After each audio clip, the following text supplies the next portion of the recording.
I bought that property for my ex-wife and the kids. It was a bad play, okay? I mean, I should have bought Bitcoin. If I'd have bought Bitcoin back then, it would have been 300 Bitcoin, okay? And I'd have spent $2.5 million, and it would be about 6 times over that. So that's inflation, right? So that was not a great investment.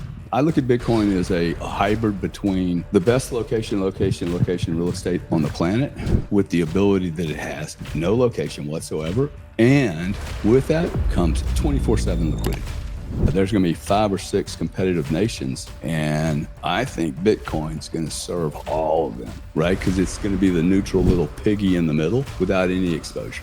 It won't be piggy in the middle. It'll be like, I'm Cat Daddy, King Kong, the queen of all times, and I'm Switzerland. Like, we have no Switzerland anymore. Switzerland's, they're done. They've given all the data to everyone. Bitcoin, I think, is going to act as a virtual Switzerland in the future. I think I'll always value self-custody. Yeah. It may not be 80, 90, 100% of my position, okay? But I also don't carry $40 million around in my front pocket all the time. To me, the 12.8, I mean, I didn't want to do that. You know, I've never done it before, by the way. I've never given any money to politicians. I don't like doing it. But for me, it was an investment. You just can't sit on Twitter and bitch about the government. At some point, you've got to make a bet and go, hey, I want to. Bing bong. We are back with another edition of the State of Bitcoin podcast, where we're chilling here at my man Gary Cardone's house. So Gary, the second time we're here, but since that time, you made a firecracker of a video about selling real estate for Bitcoin. Obviously, you got your brother who's big into real estate. So I want to start off the bat there. Like, you know, how has that experience been since you've sold a house for Bitcoin? And yeah, like kind of just switching over from like the cash flow to more of like the saving stuff. How do you compare those two things?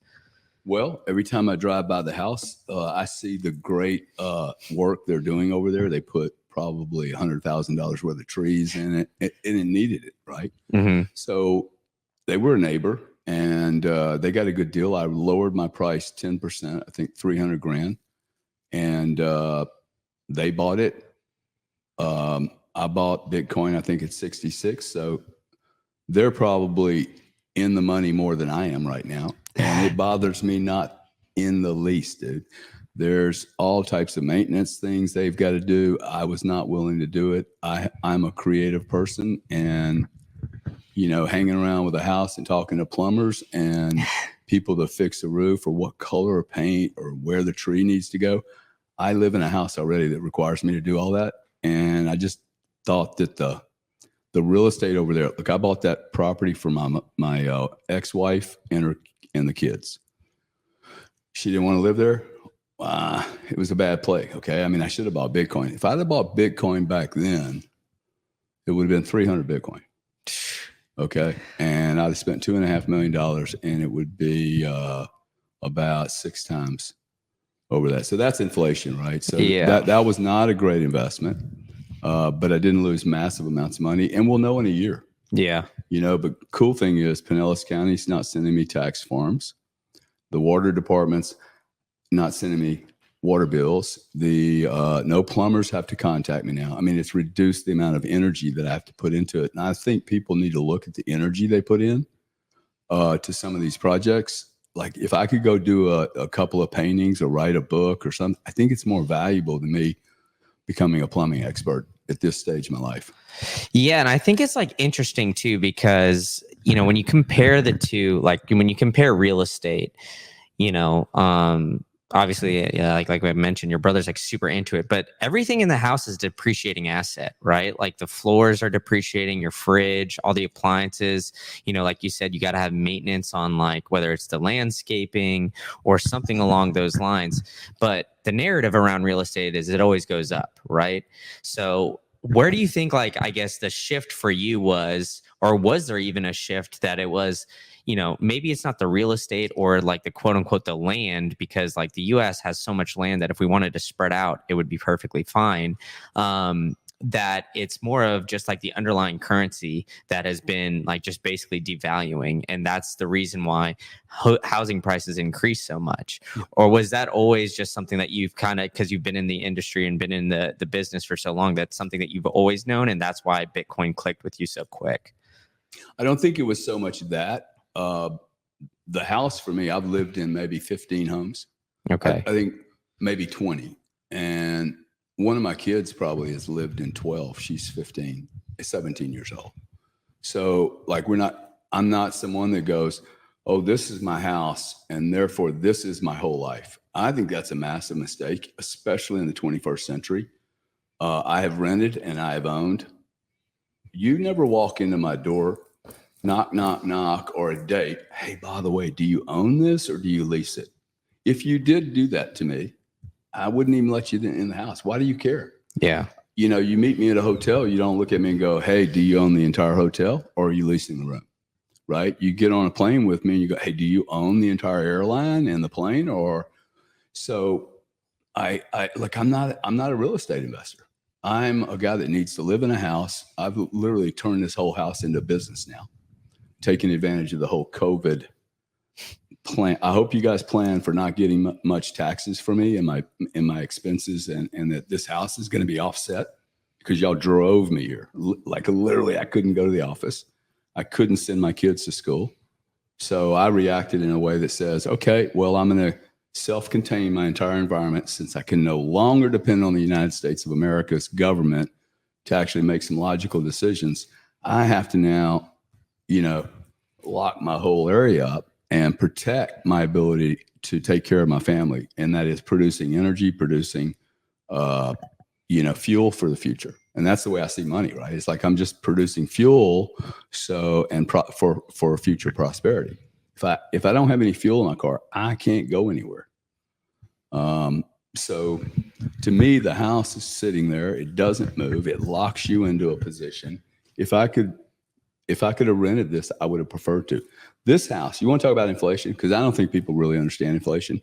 If I would have bought this house, if I would have bought Bitcoin in October 2020, with the exact same proceeds that I took from this house would be worth $72 million. Now, there's 3 or 4 people in this house. This is a really beautiful home. Like I know how to pick a home. I know how to furnish them. But it is not worth $72 million. And it's going to be worth $140 million in a year. That's what I think. Like you start looking at that going, whoa, there's no chance this house is worth $140 million. Well, in Bitcoin terms, it is absolutely worth $72 million today, had I done that. And that's 4 years, man. That is a very, very, very short investment cycle. And real estate does not have that benefit. Real estate is an extremely long, illiquid cycle. And when you look at over 3, 4, 5 years, what you spent in mortgages, insurance. Oh, by the way, insurance got so radical over there, I didn't insure it. Mm-hmm. I just said, fuck it. Like if it gets knocked over, I still got $1 million worth of land. Yeah. The Sarasota is underwater today. Yeah. Do you see any rain, dude? I don't see any rain. Sarasota literally underwater. Insurance rates are going to explode here. Well, you can't control those when you're owning a home. And if you have a mortgage, you're forced to do the insurance. Yeah. So these are just a couple of small examples how real estate is not a good investment, especially a home. Okay. A home is not an investment. A home is security. Mm-hmm. My Glock 19 that's sitting right over there that I could jump over and grab, it is not an investment. It's an insurance policy, right? But and it's probably not going to go up massively in value. They can make Glock 19s till the end of time. Yeah. Bitcoin's going to be hard to duplicate, copy, replicate. So, I mean, I look at Bitcoin as a hybrid between, sorry to interrupt you, but a hybrid between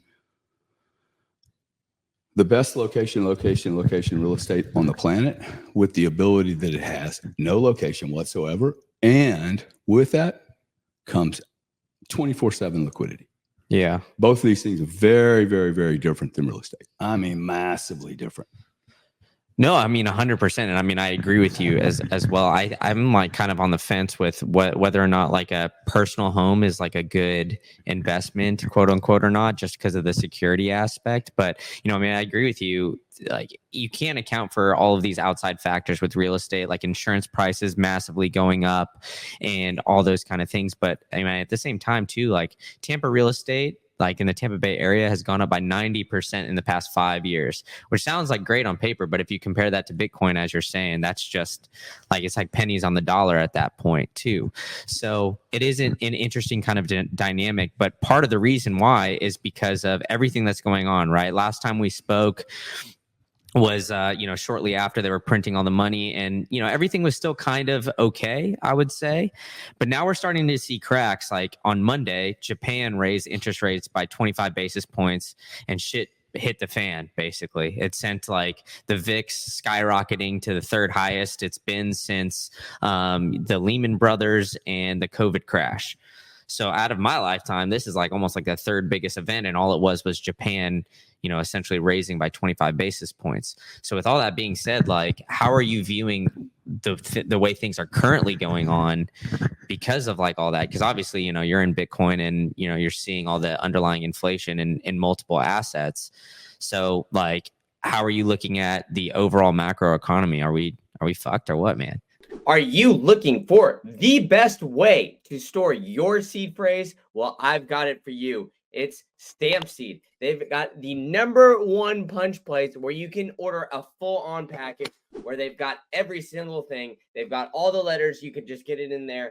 And they've got this sick hammer, which they've engineered to make it so easy for you to punch in that titanium steel plate and store your seed phrase in the most secure way possible. So go ahead and get your Bitcoin off of these exchanges and use promo code Green Candle for 15% off. They're helping power the show. They've got the Bitcoin logo. You can punch it into your seed phrase as well. If you could see it here, they've got a lot of cool stuff. And now I'm helping empower you to get your Bitcoin off an exchange utilizing Stampseed and storing your seed phrase in the most secure way possible. Now get to it. All right, back to the show.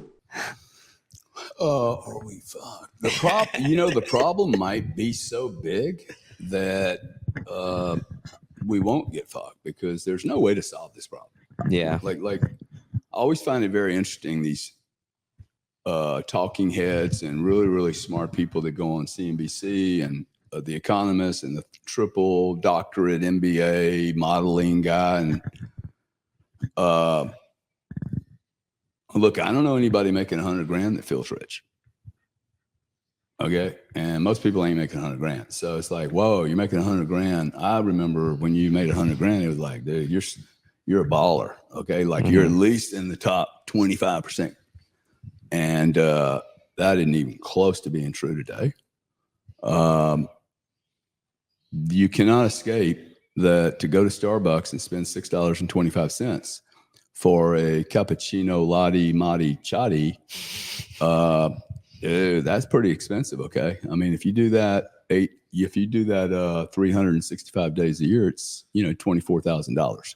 Yeah. I go to McDonald's every now and then with my kids, and I counted how much does a McDonald's large fry cost today? I think they got rid of the 25 cents. Yeah, I was about to say, I think they got rid of the dollar menu, didn't they? Well, it's $4.25 for a large fry. How many fries are in there? Probably less than there was 5 years ago. How many do you think there are there? Count them. 45, 50. 50. That's 10 cents a fucking fry, dude. Yeah. 10 cents a French fry. Like they're this big. 10 cents. All in seed oils and salt and all that kind of stuff. Even if it was the best food on the planet, it's still only 50 or 60 pieces. It's 10 cents a French fry. Okay. That is not sustainable. Not in any universe can she afford to pay $1 a French fry in 10 years. Mm-hmm. That's what will happen. You will be paying $1 per French fry per year. Every 10 years, that's what it's going to do. That is inflation. That is frightening. Okay. While gasoline prices are really low, electricity prices are really low, crude oil is really low, in my opinion. Not one of you guys turned off your laptop computer last night. So electricity is too cheap. Mm-hmm. We abuse it every second of the day. Like I pound through this shit, dude. Yeah. Like, and if we had a different market, for instance, I should pay more than most people because I use more. Mm-hmm. That's the way this should work. Now, I could build a case that I do pay more. But if we're able to digitize the world, if we're able to actually, why is our world so messed up? Because the world is moving so rapidly that the tools we had from the 20th century are not capable of keeping up. And that's where this friction is from. I was just on the phone with a constitutional lawyer.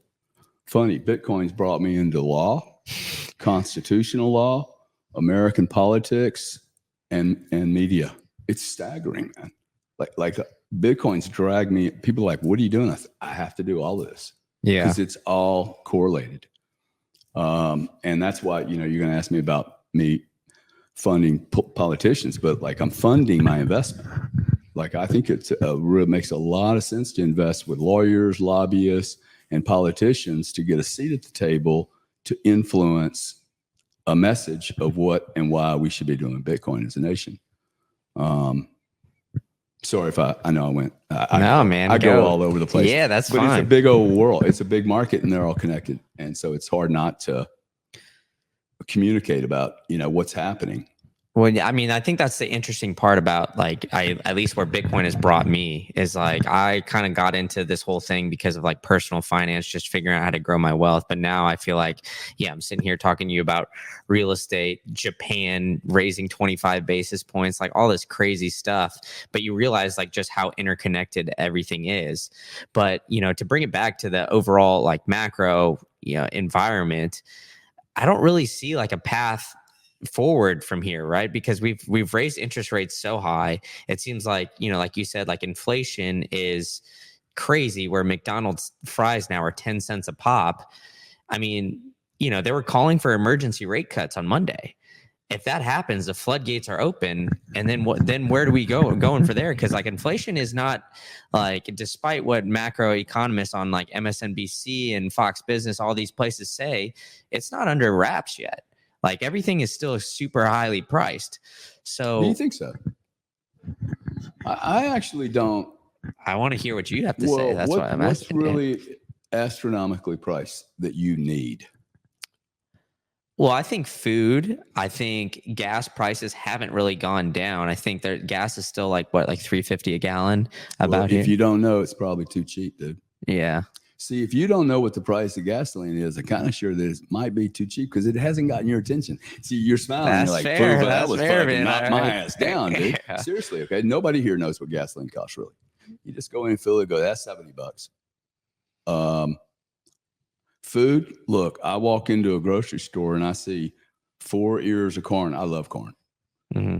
But I stopped buying them when they became $1. Like, I'm just like, hey, I'll just go buy the canned corn. Yeah. $1 a head of corn. That's expensive, man. What's a gallon of milk? I don't know. I'm lactose intolerant. Well, probably $4, right? Eggs are quadruple price. Eggs definitely. Yeah. Now, if you want to get some eggs, man, stick 2 chickens in your yard and you got more eggs than you can imagine. And you'll feed your neighbors. See, I like this price inflation stuff. My question to you was, what is inflating that you need? If egg prices go high enough, you're going to go stick some chickens in your backyard. Dude. That's cool. Let prices do what they're going to do. But how feasible is that for everybody? Everybody can do that. Come on, bro. I mean, I can feed all my neighbors, 5 neighbors here with 2 chickens, man. Yeah. Okay. So if we wanted to, you say how feasible it is. You let me know what the price is of eggs in a year, and I'll tell you how feasible it is. Feasibility starts to get triggered when it becomes too expensive to do something else. Yeah, people start to find a way, I guess, is what you're kind of saying. Crude oil, all the crude oil and that gas that was found in the United States in the last 10 years, it happened at between around $30. Yeah, $30 crushed the oil companies. They're like, fuck, we can't make any money. How can we make money doing it? So it drove innovation, right? At the top end of the market, if we just drive these prices right up, I will stick chickens in my yard. Congresswoman did it. She's the one that turned me onto it. She's got chicken. I'm like, wow, that's cool. Now this county doesn't allow chickens. And I looked at her and went, hey, if I get sued, will you cover me up? I mean, who's going to sue me for having chickens in my yard to feed myself? Right? You need maybe 20 square feet, dude. Yeah. you could start growing your own lettuce. There's hydroponics and stuff like that. We have a lot of technology today. Okay. The point I was trying to make about the guy that I was speaking to, the constitutional lawyer, he thinks the First Amendment, which is freedom of speech, right, is literally more protective of the Second Amendment than the Second Amendment, because he said there is no way you're going to stop technology from making a gun, a plastic gun. So look at the problem. Hey, we're going to stop having the guns. You can't buy guns. That's inflation. When you can't buy something, right? It is inflation, because now what's the price? The price is the black market. And so the whole technology, oh, really? We can't sell a Glock anymore? How about a lock with a little plastic bullet, right? So I just believe technology is going to solve a lot of problems, dude, if we don't fuck with the price. Yeah. Well, I mean, it already like kind of in a sense is, right? I mean, like we're finding ways to innovate with Bitcoin mining to make energy cheaper when the energy prices are going up. We're finding ways to stabilize the grid, utilizing that. I mean, I know people that have been able to like 3D print a gun and do things like that too. So I think there's innovation on that, but there's also like, you know, the inflationary pressures that are just making things cheaper, like in general, that are like just not as strongly built. Like housing is a great example. Like if you look at the materials now of like a house that's made in 2024 and you look at the materials made like 20 years ago, like I don't know if like these new houses that are being built are really going to be worth what they're selling for, because like the wood that they're using is all cracking. Like they're trying to find ways that basically are making things that are a necessity just made cheaper. And that's what we've seen in like the degradation in food and all those things. So that's what I think, that's what worries me the most, is not only like the unaffordability, but also like we're going to start, you know, killing people by like poisoning the food that we're, or even more so than we're already doing. Like, you know, things are just going to keep getting cheaper and cheaper, where that's where it's going to be the slow like degradation of everything. Now, the only, I guess, hope that I kind of see for all this is like basically putting Bitcoin on the balance sheet for the United States to kind of help solve our debt problem, which Trump has talked about a little bit, and we'll get into that in a minute. But from like all of this perspective, like, do you think, I guess, essentially the next step would be to almost like print money or print our way out of it again? Because, you know, when we were in 2020, we printed 60% of the money supply. So I think as we keep getting down this inflationary path, we're going to have to keep printing more. And then that's where we see the bigger swings up and down. And that's why we saw what we saw on Monday. Are you looking for the best way to store your seed phrase? Well, I've got it for you. It's Stamp Seed. They've got the #1 punch place where you can order a full-on package where they've got every single thing. They've got all the letters. You can just get it in there. And they've got this sick hammer, which they've engineered to make it so easy for you to punch in that titanium steel plate and store your seed phrase in the most secure way possible. So go ahead and get your Bitcoin off of these exchanges and use promo code Green Candle for 15% off. They're helping power the show. They've got the Bitcoin logo. You can punch it into your seed phrase as well, if you could see it here. They've got a lot of cool stuff. And now I'm helping empower you to get your Bitcoin off an exchange utilizing Stamp Seed and storing your seed phrase in the most secure way possible. Now get to it. All right, back to the show. What's the question? The question is do you think we're basically going to have to print our way to get out of this mess? Or do you think that we're not even like really in a tough economic place where we can just basically like keep it even, if that makes sense? There is no printing your way out of this problem, but you will print your way out of the problem. You'll pretend to look, they're just managing time, dude. Yeah. Okay, look, I just don't want to confront how painful this surgery is going to be. So I'm going to push it out into the future 3 or 4 years, and I'll confront it later. Hopefully I'm still alive.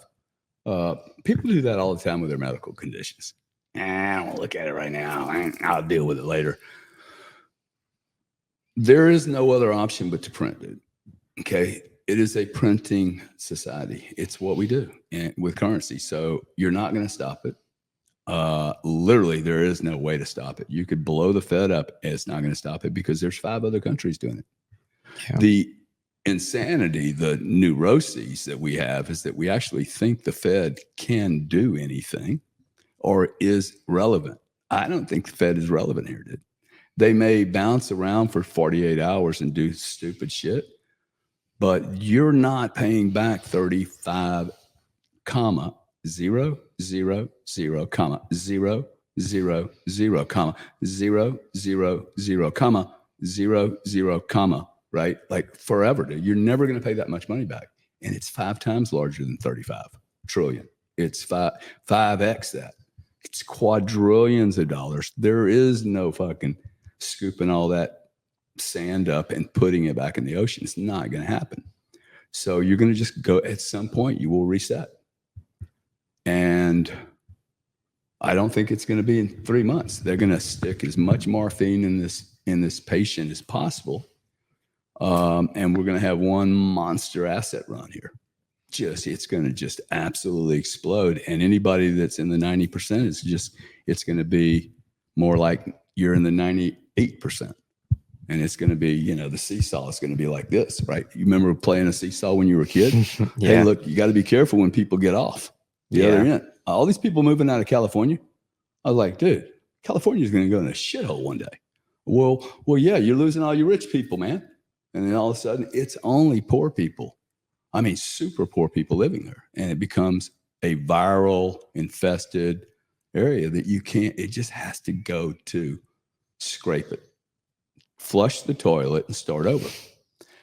I mean, that's really what happens. That's why you have a change of empires, right? Because one becomes weak and one becomes strong. Yeah. So, and this whole Bitcoin thing is there's already so many chessboard moves being made geopolitically. We have decided not to globalize.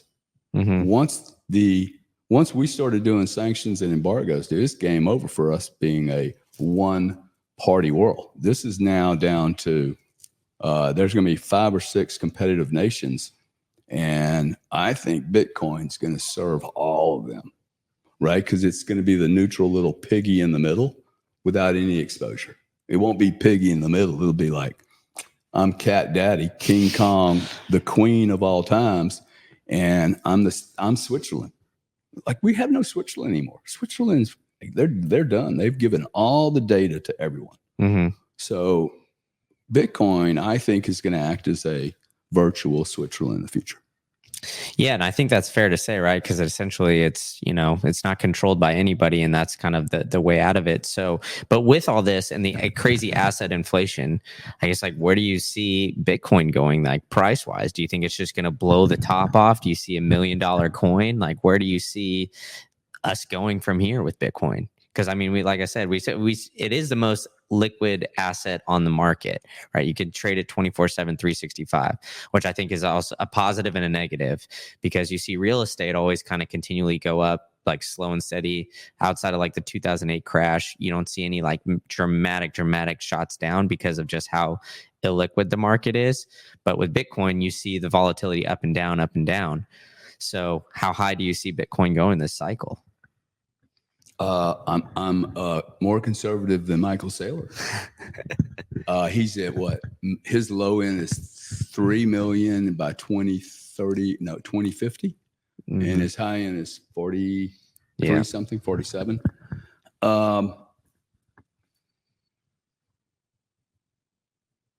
It should do things that no other commodity's ever done.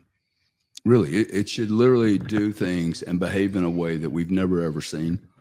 All these power models, and I like all these guys. I know them all quite well. One of them actually was a professor at my school. I thought that was hilarious. The physics guy, professor at my old school, 10 years after I left. And we come together on a Twitter space, and he talks about McNeese State University. I'm like, huh? Here's a D student. Like, I was not a good student. I was really not a D, but if you were a dick teacher, I would make a D just to show you how bad of a teacher you are. Right? I just didn't care, right? Mm-hmm. And here he's coming in, a professor of physics, doing these fucking models that are crazy, right? And he and I are on a bloody space, and I'm like, dude, let me explain my model to you. There's 2,516 billionaires. There's 406,000 ultra wealthy people and 62 millionaires. The millionaires are going to buy $2,500. The ultra wealthy are going to buy $2.5 million. And you only need 200 billionaires. This is going to sound stupid to you guys, but you only need 10% of those billionaires stacking $1 billion each. You don't think billionaires won't buy $1 billion worth of Bitcoin? You're totally confused. Okay, 20% of their stack. If I'm right, their stack goes to 100, right? And if I'm wrong, it goes to 0, and they still got 4 billion. They'll take this bet all day long. It's so asymmetrical. People with real money, dude, the asymmetric value of this trade is just like, really? I mean, really? I can take 20% of my liquid net worth and smack it on Bitcoin black, red, orange, yellow, green. Has no duration. This roulette table is going to just be open 24/7, and I just get to sit there and wait for the number to show up. Sooner or later, dude, the Bitcoin number is showing up on that roulette wheel because I never leave the table. My bet never gets washed out if I don't have any, if I'm liquid enough and I'm not leveraged. It's a very good analogy, actually. I've never used it before. The deeper I get into Bitcoin, I'm like, all these analogies are so awesome, dude. A roulette table, casino never shuts down. You never get punked out. Like every roll of the dice, you just keep sticking your bet on. Just keep rolling. I'm waiting for the Bitcoin multicolor, multi-durational play, and it's going to freaking happen one day. We had a monster move the other day on Bitcoin. If you don't like Bitcoin, see, I disagree with you. This is not a negative for Bitcoin. It's a negative because you get emotional about it, because maybe your position is so big. You're like, yeah, that was a big move. Okay, that's cool. Maybe your position is a little too much big for you, or you just got a little nervous. You need to talk to your coach, right? Yeah. But the truth is, if it didn't punk you out, it's still the best asset in the world. It has every characteristic and performance. It's like checkbox, checkbox, checkbox, checkbox. The move we had the other day, everyone should be prepared for 3 to 5 of these a year. 30, 40%. Stick your bid in, dude. Put your bid there. Get ready. This is an attribute for Bitcoin. Now, this is my strategy now for lazy investors. At 20% off the all-time high, I start moving money into exchanges so I can buy. And then I sit there and wait. I go, okay, well, it's 74. I'll pick some up at 60, dude. $14 off 74, what's that, about 20%? If I get another wedge at 57 like we did the other day, buy some more, man. Yeah. Right? This asset is not going away. It has been approved by every country club on the planet. China, we're going to mine. Yeah. Russia, we're going to mine. Trump, we're going to keep 210,000 Bitcoin on Treasury, and we're going to mine like a motherfucker.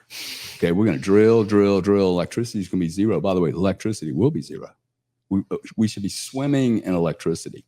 And I'm excited about if we get the right administration in, I think America is going to embrace energy and Bitcoin, AI in a way we've never seen. We've been putting stops on all this innovation. This is an easy pitch to go to politicians, okay? And the pitch is this, sir, you're being invited to this party, but Bitcoin gives a fuck less if America comes into it or not. We're 40% of the mining rate right now, okay? You want to give 20 or 30 of it to somebody else, get after it, man. They'll take it from you. You're going to have to actually compete like a motherfucker, excuse my language, but you're going to have to compete against major sovereigns, Iraq, Iran, Saudi Arabia, and Russia. And they don't care about your embargoes and sanctions. Like these sanctions we're doing to sanction Bitcoin. Now, this is a question, okay? What happens if America goes insane with 40% of the hash rate? And they start telling everybody right now, hey, look, if Putin mines Bitcoin and they put it into, and all of a sudden I get some. I'm in Italy. I'm shopping. A guy, I meet some rich guy, I don't know, and he wants to transact Bitcoin with me, and that's mined in Russia. What now? Am I carrying polluted Bitcoin? Yeah. When 9% of the world is like in Bitcoin from the United States and for really? Now that's a problem. Okay, for an American, that it becomes a issue. Really, oh, I have a toxic entire bag now because I bought an international commodity and it's got Russian taint on it, right? Not one barrel of crude oil has stopped flowing after these sanctions. They've just been priced differently. Yeah. Right, but they don't stop flowing, and no energy ever stops flowing. The price just changed. So these sanctions and embargoes, it's such an old thesis. It's not going to work in the future. Well, I mean, even like trying to stop Bitcoin mining hasn't worked. China tried it, right? I mean, then like if you look at the hash rate, they like outlawed Bitcoin mining. There was even videos like a couple years ago of them like getting those big giant construction trucks running over Bitcoin miners. A lot of it moved to Kazakhstan and to here. But if you look at the hash rate now, like China still has a decent clip of that. So, I mean, I don't think that would like essentially ever happen. And I think it's just at this point, it's like bad business. And I think that's what Trump and RFK have realized. And that's why they were at the Bitcoin conference this past, what was it, a couple of weeks ago, like speaking to all these Bitcoiners, because they see exactly what you're saying. Like innovation should just be essentially embraced. So, I guess where's like the dichotomy with that? Because politicians want to keep power, and Bitcoin essentially is, like you said, kind of like a Switzerland of sorts, where it would kind of take a little bit of that power away from the monetary policy. But at this point, it seems stupid for politicians to not embrace Bitcoin. So from your experience speaking to a lot of them, like how are they kind of, I guess, like balancing that where they still want to have like governmental power, but they understand that like Bitcoin's kind of the new wave and they need to embrace it if they want to essentially keep their jobs or, get into this new position of power? Are you looking for the best way to orange pill your friends and family? Well, I've got a way for you that's got a little bit of a nostalgia factor. I've got Bitcoin trading cards. They've got the Genesis pack. I've got an open pack right here, sitting here, where you can hand out a bunch of these cards with some great, great artwork. We've got tyranny. We've got fear, uncertainty, and doubt right here, the FUD card. So we've got a lot of great things to teach you a bunch of lessons about Bitcoin in the current space. And they've even got some cool things of cool people even doing some stuff in the Bitcoin space. I've got the Bitcoin racing card here, even signed by my boy, Chris Primetime McKenzie. So you can get all of that at btc-tc.com. Use promo code GreenCandle. You can get 10% off your entire order to orange pill your friends and family and collect some cool artwork of people that are doing some awesome stuff in the Bitcoin space and help spreading that orange pill around the globe. All right, enough from me. Back to the show. I think if we stop marketing Bitcoin as a solution to the Fed or a replacement, I think that's the wrong pitch. I think the right pitch, the pitch I've used with the congressmen, the senators, and Mr. Trump and Kennedy was, and invited the Democrats in this home. Nobody showed up. I look at that and say, hey, look, there's 2 to 3 million jobs at $150,000 to $300,000 a year. These are careers, not jobs, actually. They're careers for the next 10 to 15 years. Requires no college education. Like I could hire somebody tomorrow morning and within 40 hours, like literally 1 week of study, they will have a better basic understanding of 95% of the people on the planet on digital. So why wouldn't we just look at our politicians and go, there's 3 million jobs. Do we want them in Dubai or America? Do you want them in Texas or do you want them in Kazakhstan? Do you want them in, I mean, it's really up to you guys. I don't give a toss. I can hire them anywhere. Mm-hmm. But I would go back to good old 1920 principles. Hey, bring a business here and we'll support you. We're not going to tax the shit out of you. There's some really minor little changes that Trump could make on taxation on Bitcoin, makes it easier. He should be looking at this just like he does securities or commodities. And hell, I'm going to go sit down and talk to him about moving real estate, doing 1031s on Bitcoin. We're early stages, dude. They're going to listen to a lot because they're gonna need solutions here. Every political process, we're selling this incorrectly. Okay, we need to admit that we have had really a bastardized, very odd way of selling adoption. We want adoption, but we don't want you, or you. Like, no, dude, this has got to be everybody. Bitcoin's for everyone. Remember that principle? See, Yeah, I remember course. that. First thing I read, Bitcoin's for everyone. Of course, Good, yeah. the good, the bad, and the ugly, right? So you don't get global acceptance without these big boys, and it's a journey, man. Like since you've known me, I was like, nah, this is never going retail, dude. It's going to go institutional. Okay, it's just the way these markets work. Wholesale markets first, and then retail markets, because you need that liquidity. I mean, Cantor Fitzgerald's coming into this market, dude. They handle trillions of dollars. They're the ones that cleaned up the whole FTX Tether thing. They're like, this is nothing money. Yeah. So we need that kind of flow. That's so promising that a guy like Cantor's coming in here. Like, we need those facilities. I'm probably going to borrow money against my Bitcoin with Cantor. Isn't that interesting? I'm not doing it with a Bitcoin guy. I'm doing it with an institutional player. Why? Because their fees are going to be better, dude. Like, I go to all these Bitcoiners going, hey, store custody your Bitcoin with me, and I'll let you borrow it back at 15%. I'm like, fuck off, dude. 15%. That's ridiculous. This is the most golden collateral in the world, and you know it. Like, some of these Bitcoin guys pitching me 15%. I'm like, dude, this is gold. This is better than gold. It's perfect collateral.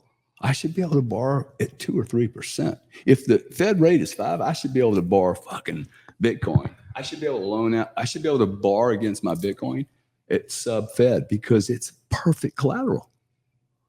Am I wrong? Perfect collateral should come with the best price. Yeah. And it doesn't. And I find that that's going to change, dude.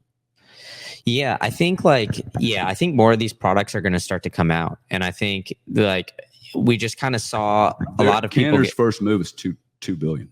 Okay. That's their first entry. $2 billion. Yeah. That's the size of the top. That's the size of most of the miners. Yeah.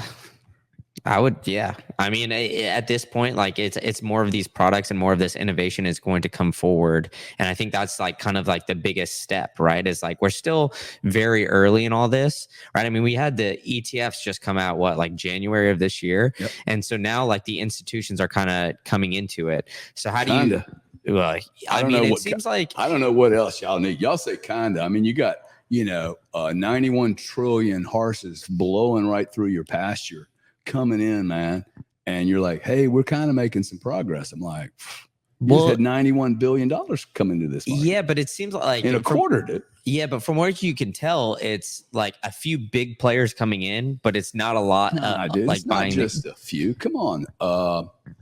Magellan put up $2 billion in. They were the biggest player. Yeah. Okay. Now, since January this 11th, the ETF launch, we've had $91 billion go into the deal. We have the state of Wisconsin dropped $151 million, and it's 0.5% of their portfolio. Yeah. Like, you didn't think this was all. This was the first 90 days, man. The state of freaking Wisconsin, no one would have predicted that. Like, I know a lot of people. Not one of these guys, including Saylor, dude, not one of us expected this much volume. Yeah. Not Larry Fink. And the quality of players you're seeing is actually accelerated beyond what I thought. This was early. Yesterday, 15,000 Morgan Stanley guys got released. These are animals, dude. Okay. There's 300,000 people like Morgan Stanley advisors. They're all going to pump Bitcoin, dude. These are the best salesmen in the world.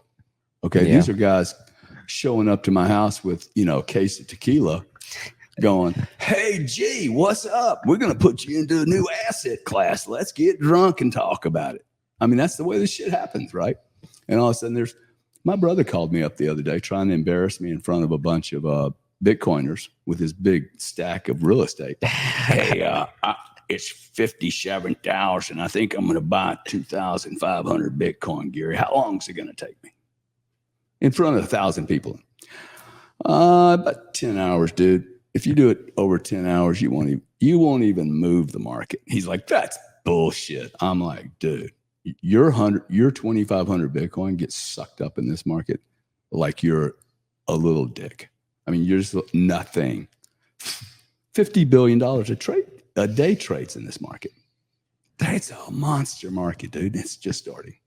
So I think I think some of you guys don't really fully appreciate how long it takes to do what we have done in the most bastardized, unorganized, decentralized manner. And that's why we did it stupidly, because it's decentralized. There's no marching orders. There's no central authority. There's no general going, we will communicate in this manner. We are Barclays, a 420-year-old bank, and this is our message, right? I mean, they have a message, but Bitcoin's messages. Greg has a different message than I do. Bob has a different message than Greg does. But I think we're getting better communicators. Like if you notice the way Saylor is communicating, his last pitch, this is the other thing you should look at. His last pitch, he's no longer even talking to small businesses. He has now moved his sites into the sovereigns. His messaging is awesome. And the rest of us need to move our sites a little bit below his. Let him take that major message to prime ministers, kings, major institutions. That's the pitch on the, hey, look at this model. That is what he's doing. Hey guys, like if you really zoom out, go, who's his audience? Dude, he's talking about monster money.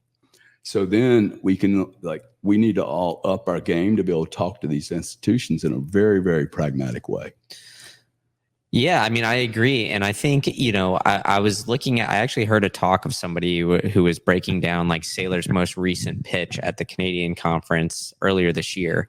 And he said he was kind of comparing it to how he, as a contractor, would pitch to these big businesses to come in. And basically it was like using very similar verbiage, like that kind of way to come in. Sure. So Saylor is definitely, like you said, like improving his pitch in that sense. And it seems like he's getting more institutionalized as well. And on top of that, like he's got like a lightning summit in Orlando, I think it was maybe last year, or somewhere in Florida, that he's like now pitching it to businesses as well, having guys like Jack Dorsey come as well too. So I think it's just getting more and more institutionalized, and like nation state adoption is just coming. And that's what we're seeing in this wave. Yeah. We saw 4 more businesses put it on their balance sheet, at least publicly traded businesses. And then now we're seeing obviously the US like talk about just not even selling it. So I think that that's where the next major wave is. And I think the initial push from that was because of like basically BlackRock and all those big players coming in. Like once the big asset managers come in and add a little bit more validity behind it, like now a nation states can take that risk. Do you see it that way? Or do you see like maybe it's just not exactly correlated? It's just like this was all kind of destined to happen. I think you have game theory now going on, like popcorn. Yeah. Like the popcorn now is just,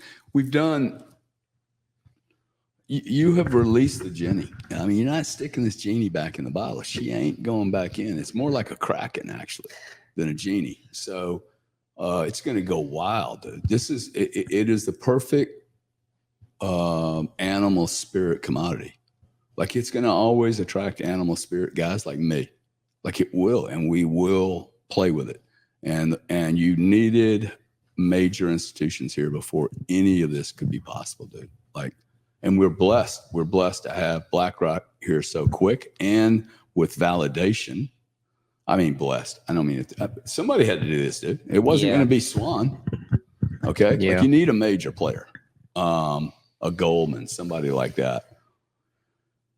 So I don't think there's a lot now we can do to slow this bad dog down. I just think she's going to just run and run and run. The question for the United States is, are we going to be the lead innovation nation, or are we going to lag and drag? It seems like that's what we're going to do. We're going to fight it. And it doesn't really matter. And that would be my message to governors, senators, congressmen, and presidents.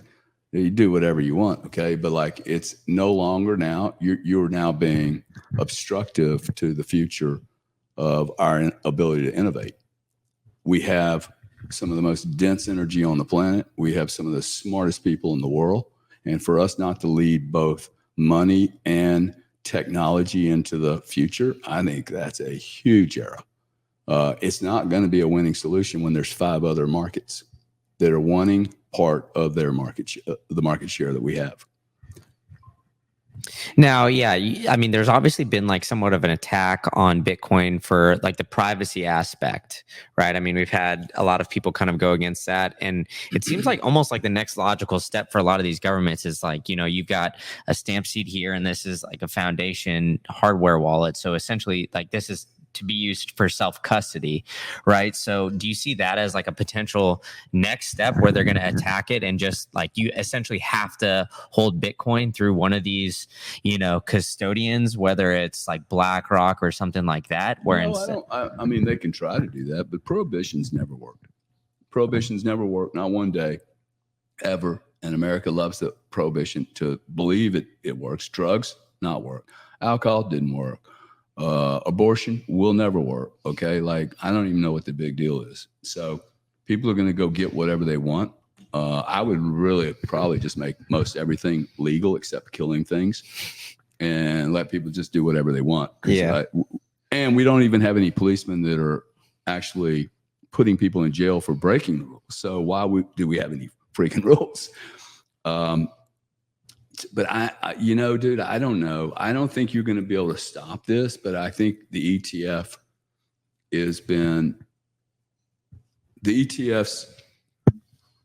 are going to water down the benefits of self-custody. Okay. And I mean, I think the big loser from self-custody, hear me all the way out, please, Bitcoiners. The big loser of where we're going and how we're getting adoption is the wallet. Because like all of a sudden now big players have the ability to do this in a way that does not require them some of this difficulty and unknowingness. Like whatever you can say about the banking, there are things I know or don't know about the banking that I don't have to deal with here. Yeah. I've accepted them over the last 50 years. Having said that, I think I'll always value self-custody. Yeah. It may not be 80, 90, 100% of my position. Okay. But I also don't carry $40 million around my front pocket all the time. Mm-hmm. Right. Like I'm not like, or gold. I mean, if I got to jump, I'm probably not going to carry 30 weapons with me and 1,000 pounds of gold. And do we really want to live in that world? Yeah. I don't want to live in that world, man. It's cool preparing for that world, but I don't want to live like it's going to happen tomorrow morning. Mm-hmm. I think the higher the price goes, dude, self-custody is going to become important. Now, why did I say, please hold on with me? January the 11th or August, whenever Trump was shot is 6/11/33. If that wasn't ever a sale for self-custody, dude. See, this is what I think people like the Ledgers of the world are not taking advantage of because they don't know how to market properly. Self-custody should be about, hey, your fucking president just got his ear ripped off. If you don't think they'll shoot you in the face, they will take your money, dude. That's a great pitch, okay? As soon as he got shot, I'm like, man, dude, that's the reason I should have more money in self-custody, right? Mm-hmm. Because he didn't know 5 minutes before that he needed to turn. And you're not going to know. Yeah. And I'm not going to know. So if it serves a purpose, it's going to sell like a son of a bitch, right? If it meets the needs of the market, it's going to do extremely well. If the ETF meets the needs of the market, it's going to do very well. And there'll be a bank one day that goes, hey, wow, people want self-custody in an ETF. I'll sell that. That'll all show up, man. Yeah. All right. Before I let you go, they're bugging us. Yeah, they're bugging us. 30 other meetings I have. Yeah, but I got to ask you one last question about the decision to donate the 12.8 Bitcoin to Trump's campaign. Talk about like how that was received with him, because obviously, he's just kind of going through that, and kind of your conversation with Trump when it comes to Bitcoin and how that all went. To me, the 12.8 was, I mean, I didn't want to do that. You know, I've never done it before, by the way. I've never given any money to politicians. I don't like doing it. But for me, it was an investment. I have enough Bitcoin now that I wanted to, I could have done this straight through Trump. Mm-hmm. That people need to understand. I could have whacked Trump. I could have flown on my plane, given him $1 million and been in his little inner circle. I didn't do that specifically. I did it through Bitcoin. I did it through Bailey because I wanted the Bitcoin community to wake up and go, hey, we have to invest in our future, man. Okay. You just can't sit on Twitter and bitch about the government. At some point, you got to make a bet and go, hey, I want to influence reform, which most people don't know. That is my background. I actually go into countries and like work with the government while I'm trading and make sure they don't listen to the big players. See, all they're doing is listening to the lobbyists from the big players. I want to be able to go in there and go, hey, I can build an education system. You guys are doing this so badly. I mean, I can't possibly do it worse. And by the way, I have some input. I've got an energy background, a payments background, and a Bitcoin background. There's a lot we can do with Bitcoin. It's just not well understood. So it cost me $1 million to have people start texting me and going, hey, do we like this bill? And I'm like, well, let me read it and check it out, man. I'll get back to you in 30 minutes or have Sam call them, right? And now we're engaged, right? Now we're talking to people. Also back to, I don't think we've sold this very well. There are very few commercial people in Bitcoin. Like by commercial, I mean, understands economics of how they make money and build things. And I don't see them in the miners. I don't see them in the Bitcoin holders. And the politicians most certainly aren't commercial. Mm-hmm. So I think I have a way to, and also to go back into some decisions the government have made in the past and use those and say, hey, let's bring those into this solution, right? Which is open access. If there's availability on the pipes with an open source blockchain, gosh, we ought to be able to see everything that's going on. And if some guy wants to go stamp on ordinals because there's some capacity, fuck, dude, this is a business. He's going to go grab capacity on Bitcoin and he's going to try to commercialize it until he can't. And then somebody else comes up with a better idea because he's commercializing it too well or too poorly. And then you just have a whole ecosphere around Bitcoin. But to try and get somebody to go from first base to fourth base, hey, we're going to take over the Fed, it's just too much. And it's a career killer. Like no politician is going to support it. So I think Bitcoin's a beautiful Trojan horse. And I don't know why everybody keeps using the, hey, let me stab you in the eyeballs to get your attention. Like Trojan horse it, dude. It's cool. We can be quiet, professional. So that was what the $1 million, I want to be able to pick up the phone and go, hey, this is wrong. Or, hey, let's do it this way. Well, there we go. Awesome stuff. Well, Gary, we always leave time for more conversation, but I appreciate you coming on, man. There'll be plenty of things to talk about. Yes, sir. This is going to be a great story. All right, man. Thank you, buddy. Yeah, appreciate it. Thank you for tuning in to the latest episode of the State of Bitcoin podcast. If you really enjoyed this one, I've got another one cooking up for you. You can click that right here and you can go to the next episode, which is an absolute banger where I'm bringing you only the latest and greatest guests. Or if you're looking for more macro-related content, you could check out my other channel, Macro Insights Pod. I got it linked for you right here. So where I'm bringing you more about stocks, real estate, traditional finance stuff. So go ahead and check that out. And if you enjoyed this podcast, go ahead and hit that like, hit that subscribe button, and tell a friend to tell a friend. All right, enough from me. I'll see you at the next one.